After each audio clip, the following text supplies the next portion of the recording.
გამარჯობა, ძვირფასო მეგობრებო. ერთ საკითხს მინდა შევეხო, რომელიც ჩემი აზრით ძალიან გასათვალისწინებელია და ამავდროულად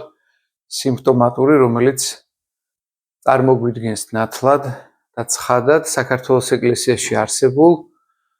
კორპორატიულობას, მის ელიტურობას, პლუტოკრატიულ ფორმაციას და მართლობის იმგვარ სისტემას, სადაც აბსოლუტურად უგულებელყოფილი, გაუთვალისწინებელი და უპატიოდ მყოფია მრევლი, როგორც ასეთი და ამ თვალსაზრისით შეგვიძლია ვთქვათ, რომ ერთ-ერთი მთავარი გამოხატულება აი ამ დისტანცირებისა ურთიერთმიმართებაში არსებული იმპერატიულობისა, რომელსაც იერარქია და სამღვდელო დასი საკუთარი მრევლის წინაშე წარმოაჩენს, არის სწორედ ის დამოკიდებულება, რომელიც ჩანს ახლა წინა საარჩევნო პერიოდში, როცა კი კათოლიკოს პატრიარქის ტახტზე უნდა მოხდეს არჩევა ამა თუ იმ კანდიდატისა და პრაქტიკულად ამ პროცესში ჩვენ ვერ ვხედავთ ვერც ერთი პოტენციური კანდიდატის მხრიდან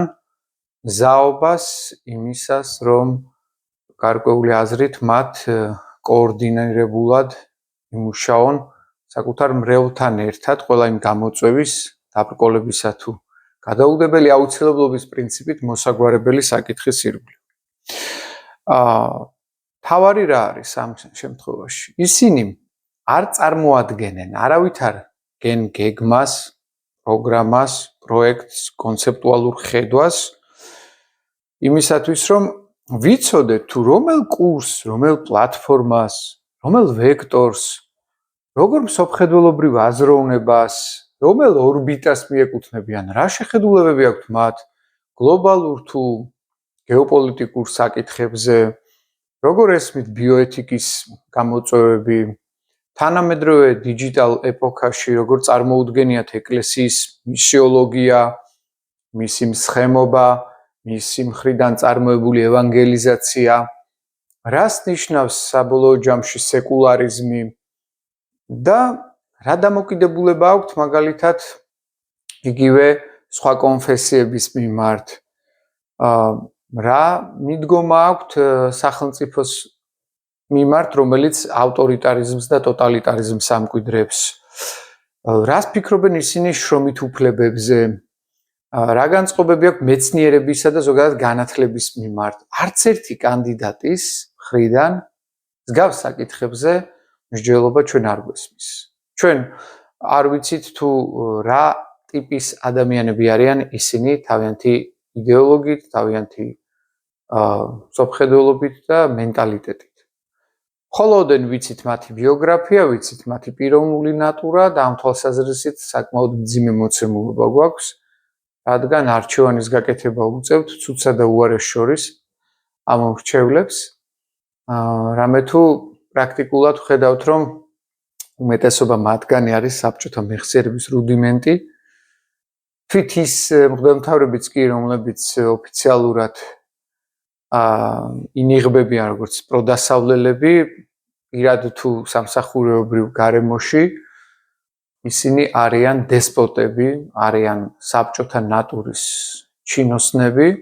და პრაქტიკულად ამის განსახიერება იგივე მიტროპოლიტი გრიგოლ ბერბიჭაშვილი, რომელიც თავისი პირქუში, თავისი მიზანთროპიული და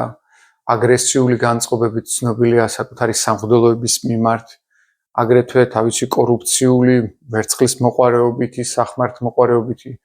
ფუფუნებისადმი მიდრეკილებით,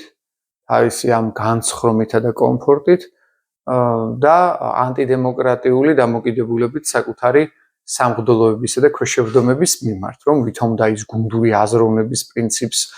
ემხრობა, ვითომ არის ძალიან ტოლერანტული და ძალიან სოლიდარული და ამ დროს პრაქტიკულ ურთიერთობებში ის არის ჩვეულებრივი ტირანი. და ნებისმიერი ადამიანი დამეთანხმება ამაზე, ვისაც იოტისოდენა გადაკვეთა მაინც ჰქონია მასთან და ეს პრინციპში არც არის უკვე სადაო და ამაზე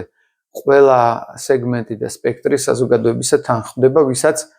ოდნავ მაინც გვერდით ჩაულია მიტროპოლიტ გრიგოლის სივრცეში. ასევე შეგვიძლია ვთქვათ იგივე მიტროპოლიტ იობზეც, რომელიც ბევრად შესაძლოა უფრო სოციალიზებული კაცია იმ თვალსაზრისით, რომ უფრო მეტი ურთიერთობები აქვს უბრალო მრევლთან და უფრო კომუნიცირებს საზოგადოებასთან თავისი შედარებით მოკრძალებული დამოკიდებულებებით და სისადავით,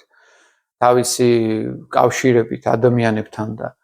ურთიერთობებით, მაგრამ ისიც არ გვაცნობს თუ რას აპირებს, თუ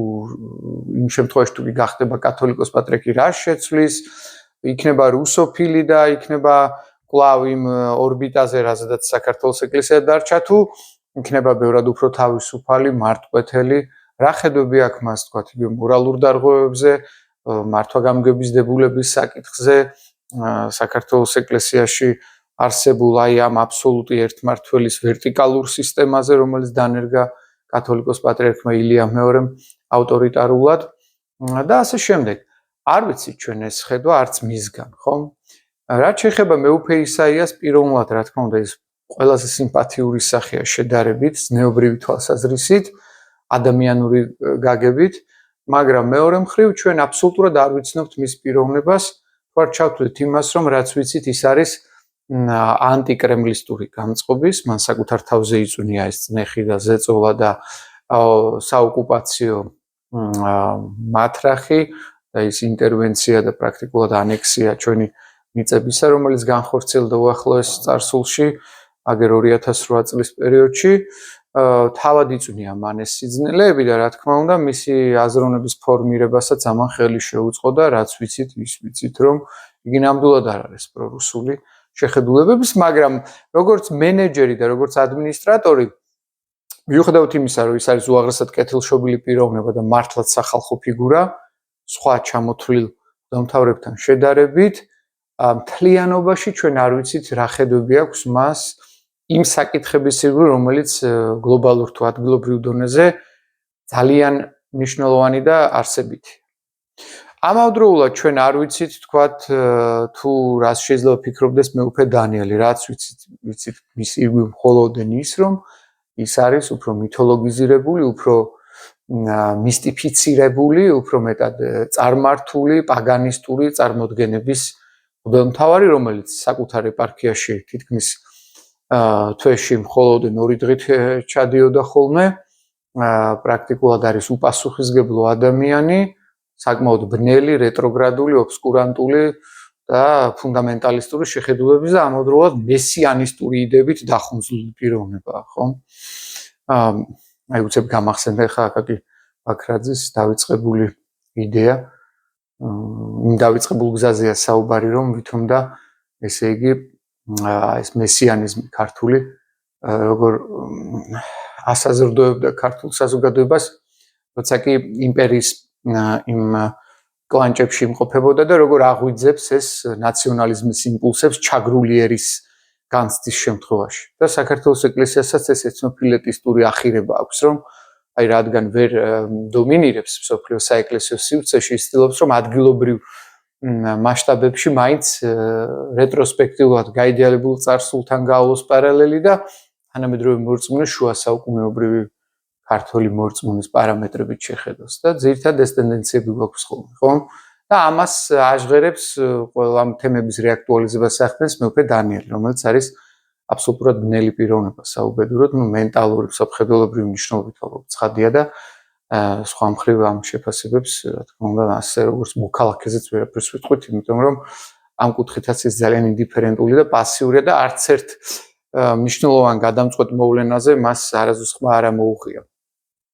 და ყოველთვის იყო ილიამ მეორის აჩრდილის ქურუმი და მეხოტბე და მაკებარი. და მივედით ყველაზე ერთ-ერთ ფავორიტთან და საგულისხმოა ის, რომ მისი ანტურაჟი და გარემოც ამ შემთხვევაში გულისხმობ მიტროპოლიტ ჩიოს დუმს, მაგალითად ლევან ვასაძის სახით, რომელიც ვიცით რა რომ ოდიოზური ფიგურაა და დისკრედიტირებული, სავარაუდოდ ეს რაღაც შეთანხმების ნაწილია, რომ ის არ ჩანს და არ ეწევა მის PR კამპანიას. იქიდან გამომდინარე, რომ მას არ აქვს წონადობა საზოგადოებაში და იგი იმ თავითვე აფილირებული და ასოცირებულია რუსეთთან, კერძოდ დუგინთან და რა თქმა უნდა დუგინის მსოფლმხედველობისგან საერთოდ არ არის შორს მიტროპოლიტის შიოს ცნობიერებაც და უნდა ითქვას რომ ერთადერთი პლუსი რაც შეიძლება სხვებთან შედარებით მიტროპოლიტ შიოს კონდეს ობიექტურობისთვის ეს არის რამდენადაც ჩვენთვის სხვა არაფერია ცნობილი ეს არის ცოტაოდენ უფრო უკეთესი ზნეობრივი ხორციელი თვალსაზრისით მდგომარეობა და მისი დამოკიდებულება ზოგადად ეკლესიაში ჰედონისტებისა და პერვერტების მიმართ არის საკმაოდ ხისტი, მკაცრი და ამ მხრივ შეიძლება ის საინტერესო ფიგურა იყოს, მაგრამ რამდენად მსხვილფეხარ ქოსნებზე ბჭყალებში ის გადატეხავს ჯოხს და რამდენად მისი სადამსჯელო პრევენციული ზომები და მისი მხრიდან წარმოებული ზნეობრივი განწმენდის კათარზისის პროცესი იქნება ყველას მიმართ პირუთვნელი და სამართლიანი ამასთან დაკავშირებით რა თქმა უნდა მრავალი შეკითხვა ვერსია და ვარაუდი არსებობს და წინასწარ ძნელია რაიმეს თქმა თუმცა ერთი რამ შეგვიძლია ვთქვათ რაც ვიცით მასე რომ ის არის თავით მენტალურად მსოფლმხედველობა თავისი ნატურით არის რუსოფილი რუსეთში აღზრდილი რუსეთში ნაცხოვრები რუსეთში სწავლა-განათლება მიღებული წამოჩიტული იქ როგორც პერსონა და ფიგურა უაღრესად პასიური ადმინისტრაციულად, იმიტომ რომ ის სენაკისა და ხოროწყუს ავსტრალიისა და ახალი ზელანდიის ეპარქიას აბსოლუტურად არ აქცევდა ყურადღებას და მღვდლებსაც კი არ აკურთხებდა და ტაძრებსაც არასდროს არ ხსნიდა, სულ თითქოს ჩამოსათვლად გვაქვს ასეთი შემთხვევები. მისი მღვდელმთავრული აი ამ რაღაცა 23 წლიანი საქმიანობის მანძილზე მოღვაწეობას ამას ვერ დავარქმევთ. შესაბამისად ვიყენებ ტერმინს საქმიანობას. ამიტომ მასთან დაკავშირებითაც შეგვიძლია ვთქვათ, რომ ისიც ცუდია. უბრალოდ ვიღაც შეიძლება მასზე უარესი იყოს, მაგრამ ის ნამდვილად არ იმსახურებს კათოლიკოს პატრიარქობას ამ უძველეს საყდარზე. მაგრამ რაც გვაქვს, ეს არის ჩვენი რეალობა, ეს არის ჩვენი მოცემულობა, ეს არის მემკვიდრეობა სწორედ ილია მეორის შემოქმედებითი პროდუქციისა და საუბედუროდ არც თუ ისე ნათელია მომავალი გამომდინარე იქიდან რომ არსებითი სხვაობა არ ექნება თუ ვინ აღზევდება ტახტზე რადგან მდგენელი და თავად კალაპოტი და მიმართულება ეკლესიის არის საბოლოო ჯამში ყველა ამ ფიგურანტის და ამ აქტორის მხრიდან ერთმანეთის მსგავსი მოლოდინებით ახსავსე